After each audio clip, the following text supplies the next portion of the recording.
اپنا نام؟ السلام علیکم ورحمۃ اللہ وبرکاتہ۔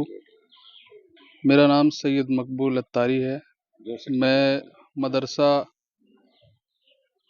یہ جامعۃ المدینہ فیضان کنز الایمان کا پرنسپل کی حیثیت سے یہاں ہوں بھدرک میں۔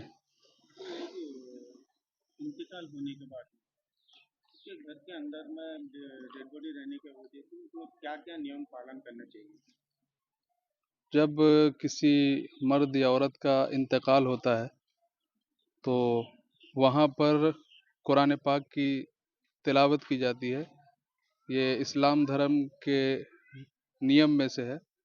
قرآن کی تلاوت کرنے سے فائدہ یہ ہوتا ہے کہ مردے کا جو روح ہے وہ آسانی کے ساتھ نکلتا ہے، اور اس کے بعد مردے کا پورا باڈی جو ہے اکڑنے سے بچانے کے لیے اس کو پورا سیدھا کر کے دونوں انگوٹھوں میں رسی باندھ دینا ہے، ہر پاؤں ہاتھ کو سیدھا کر دینا ہے، اور انتقال کے بعد اس کے گھر کے میت کے اگل بغل میں جو ہے لوگ بیٹھیں گے، قرآن پاک کی تلاوت کریں گے، درود پڑھیں گے، اس کو ایصال ثواب کریں گے، تو یہ اس کے لیے دنیا اور آخرت میں بہتری کا سامان ہوگا۔ جب اسلام دھرم میں کوئی عورت کا انتقال ہوتا ہے تو اس میں سب سے پہلا اسلام میں عورت کو جو ہے نا عزت کا احترام دیا گیا ہے۔ عورت کا معنی ہی ہے چھپانے والی چیز، تو عورت کا زندگی میں بھی اور مرنے کے بعد بھی اس کا پردہ سلامت رہنا چاہیے۔ زندگی میں تو وہ پردہ کرتی ہے، لیکن دیکھتے ہیں ہم معاشرے میں کہ عورت جب زندگی میں ہے تو پردہ کرتی ہے، لیکن جب انتقال ہو جاتا ہے تو اس کے گھر والے اس کو بے پردہ کر دیتے ہیں۔ وہ کیسے کرتے ہیں؟ ایسے کہ کوئی بھی دیکھنے آیا اس کو چہرہ منہ دکھا دیتے ہیں، جبکہ عورت کے لیے یہ ہے کہ جب اس کا انتقال ہو تو غیر محرم اسے نہیں دیکھ سکتے ہیں، نہ ہی زندگی میں نہ ہی مرنے کے بعد غیر محرم کو اس کا چہرہ نہیں دکھانا چاہیے۔ اور عورت کے جو محارم ہے، اس کے گھر والے ہیں، وہ بیٹھ کر وہاں قرآن کی تلاوت کر سکتے ہیں اور اس کو ایصال ثواب کر سکتے ہیں۔ عورت کے غسل میں جو ہے مرد ہو یا عورت ہو دونوں کو غسل دینا اسلام دھرم میں ضروری ہے انتقال کے بعد، اور اسی کے بعد پھر کفن پہنانا ہے، پھر اس کو قبر تک جو ہے لے کر جانا ہے۔ تو اسلام میں مرد ہو یا عورت دونوں کو غسل دینا ضروری ہے، اور غسل دینے کا بھی جو طریقہ ہے وہ دونوں کے لیے تقریباً برابر ہے، لیکن اس میں خاص بات یہ ہے کہ پورا مکمل بدن کی صفائی کا خاص خیال رکھا جائے، اچھے انداز میں سنت کے مطابق اس کو غسل دیا جائے جیسا قرآن اور حدیث میں آیا ہے۔ کیا کیا پروسیس ہے جو غسل میں کیا کیا پروسیس ہے؟ غسل میں اس کو سب سے پہلے وضو کرایا جائے۔ اب اس کے منہ میں پانی تو ڈال نہیں سکتے، تو روئی بھگا کر اس کے منہ کی صفائی، دانت کی صفائی کی جائے۔ اس کے بعد ناک میں پانی ڈال نہیں سکتے تو روئی بھگا کر اس کے ناک کو صاف کیا جائے۔ اسی طریقے سے چہرے پہ پانی ڈالا جائے، اور اس کے طریقے سے پورے سر کا مسح کر کے پورے بدن کو اس کو جو ہے پانی بہانا ہر طرف سے اچھے سے ضروری ہے، اور جہاں بھی نجاست وغیرہ جو نکلے اس کو صاف کرنا ضروری ہے، پھر اس کو کفن وغیرہ ہم پہنائیں گے۔ صابن بھی یوز کر سکتے ہیں، لیکن صابن بھی ایسا نہ ہو، لگانے ٹائم یہ احتیاط کریں گے کہ مردے کی آنکھ میں نہ چلا جائے یا کوئی ایسے بدن کے حصے میں نہ چل جائے جس کی وجہ سے اس کو تکلیف ہو، اس لیے کہ جب انسان زندہ رہتا ہے تو اس کو کم تکلیف ہوتی ہے، مرنے کے بعد تکلیف زیادہ ہوتی ہے۔ اس چیز کا ہم کو خاص خیال رکھنا ہے۔ اس میں بہتر یہ ہے کہ جب کسی کا انتقال ہو تو اس کا گھر والا ہی اس کو غسل دے، تو وہ رحم کرتے ہوئے اچھے انداز میں اس کو غسل دے گا۔ کپڑا جو کفن ہے وہ اسلام دھرم میں مرد اور عورت دونوں کے لیے الگ الگ ہے۔ 5 عورت کے لیے ہے اور 3 مرد کے لیے ہے۔ عورت کے لیے 5 ہونے کی وجہ یہ ہے کہ عورت ہے چھپانے والی چیز، پردہ والی چیز، تو اس کو الگ سے 2 کفن دیتے ہیں، جس کو سینہ بند کہتے ہیں اور ازار کہتے ہیں، جو بڑا ہوتا ہے جس سے پورا جسم چادر سے چھپ جاتا ہے۔ گھر سے نکلنے کے بعد جنازہ لے کے جائیں قبرستان تک کیا نہیں؟ جب جنازہ لے کر غسل دینے کے بعد، کفن پہنانے کے بعد جب نکلیں گے قبرستان کی طرف، تو ہر ایک کے لیے یہ کہا گیا ہے کہ وہ کلمہ شریف کا ورد کرتے رہے اور درود پاک پڑھتے رہے، صلاۃ و سلام کا نذرانہ پیش کرتے رہے اور اس میت کے لیے اصال کرتے رہے. یہی پڑھتے پڑھتے قبرستان تک پہنچنا ہے.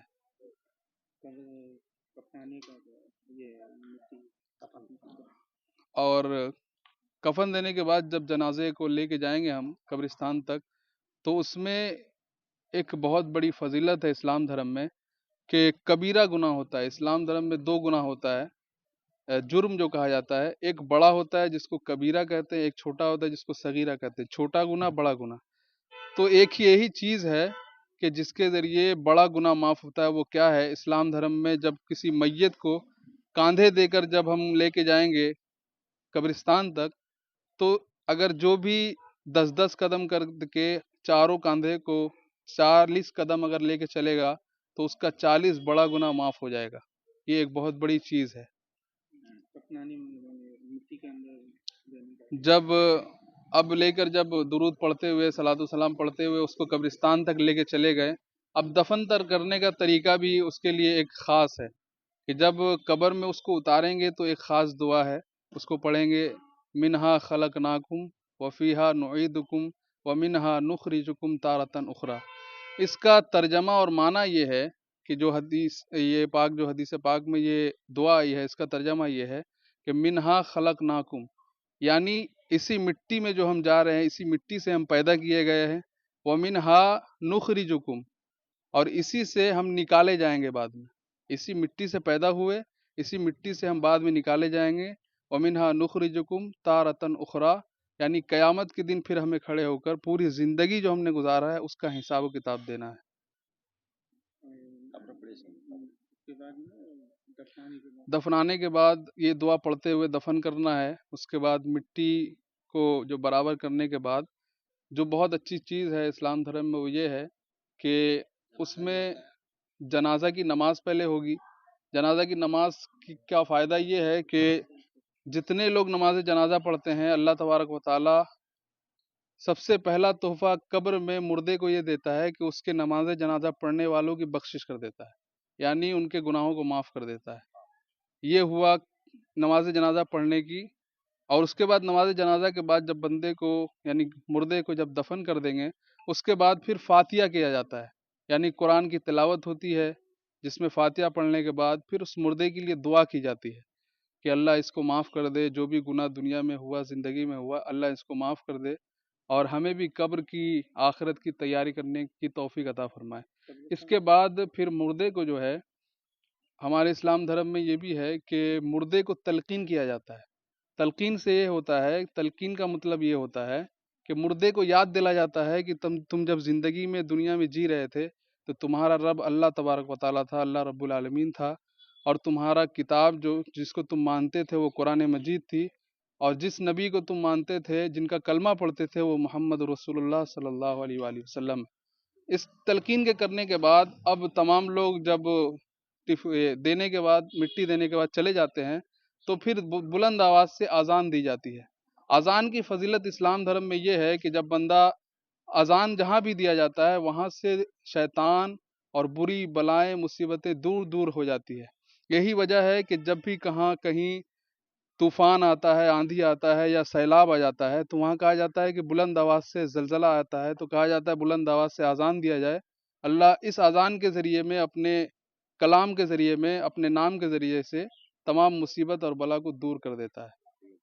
عورتوں اور جینس کا طریقہ ایک ہی ہے. جب مرد کو ہم کفن دیں گے، یہ کفن دینے کے بعد کفن میں بھی فرق ہے مرد اور عورت میں. عورت کو زیادہ کفن دینا ہے جس سے پردہ زیادہ ہو، مرد کو اس سے کم ہے، یعنی مرد کے لیے 3 ہے، عورت کے لیے 5 ہے. اسی طرح جب قبر میں ہم مرد کو اتاریں گے تو اس میں اوپر سے پردہ کرنے کی ضرورت نہیں پڑتی ہے، لیکن جب عورت کو اتارا جائے تو اوپر سے پردہ کیا جائے. اور عورت کو جب قبر میں ہم اتاریں گے تو اس وقت جو ہے چہرہ کسی کو دکھانے کی ضرورت نہیں ہے، حاجت نہیں ہے. اس سے کیا ہوگا کہ وہ عورت پوری زندگی جو ہے پردہ کر رہی تھی، لیکن جب آپ بعد میں اس کا چہرہ دکھا دیں گے غیر محرم کو تو یہ بہت بری چیز ہے اور اس سے توبہ کرنا پڑے گا، یہ گناہ ہے.